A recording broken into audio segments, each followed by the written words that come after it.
Once you have finished your tracing, it's time to start transferring your drawing, which is the most tricky part of this project.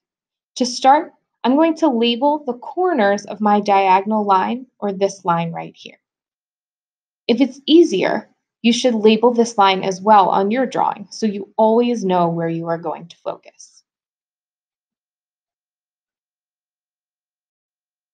Now that you've located your diagonal, you're going to start placing your drawing on your paper. First, start by flipping your drawing upside down so that the graphite is touching your good copy paper.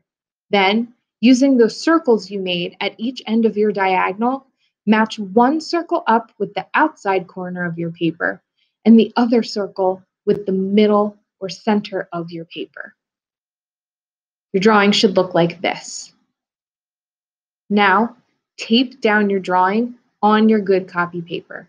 This is an important step to make sure that your transfer doesn't go anywhere.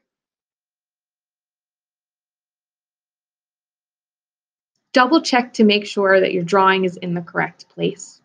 And then, using your number 2 pencil, you're going to start coloring in on the back of your tracing paper. Again, it is so important that you're coloring in on the back of your paper to push the graphite through to your good copy paper. If you are coloring on the other side of your paper or the front of your paper, you're going to be coloring over all of that tracing that you just did, and then you might have to retrace again. Always double check your work before you start. At this point, you're just going to keep coloring in the back of your triangle until you have completely covered every line that you have traced from your original tracing.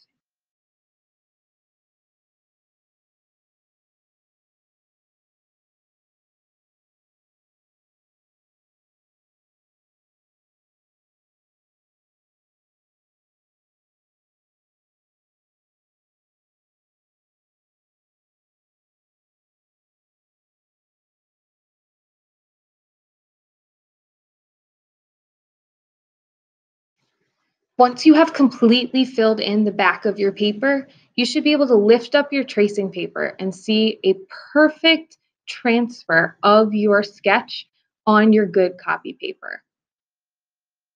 You've finished your first wedge of your radial design. Now it's time to flip your drawing.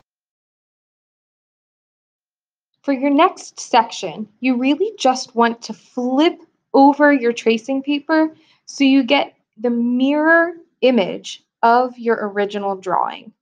So you can see that I have flipped over my tracing paper, and now I'm going to take the time to line up each line and make sure that my drawing is in the correct spot.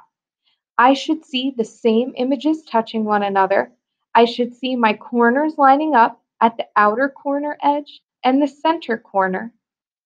And then I'm going to tape my drawing back down. If you take a closer look, you'll be able to see the perfect mirror image. If your tracing paper does not look like this, you want to reposition your drawing.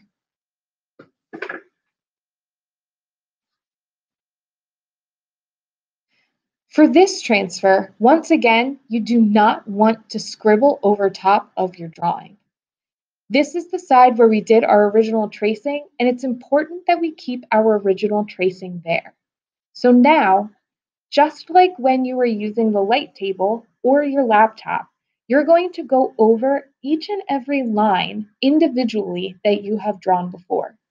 It's really, really important that you press down really well to transfer the graphite from the back of your tracing paper all the way onto your good copy paper, just like we did last time.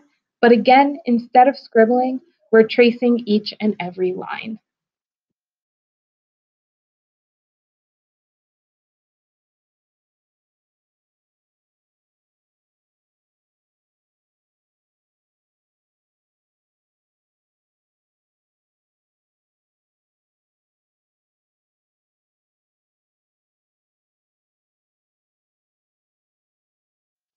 Now I have completed the 2 transfer methods that we are using for this project. When revealing my good copy paper drawing, I should see two perfect mirror images with lines connecting of my reference wedge.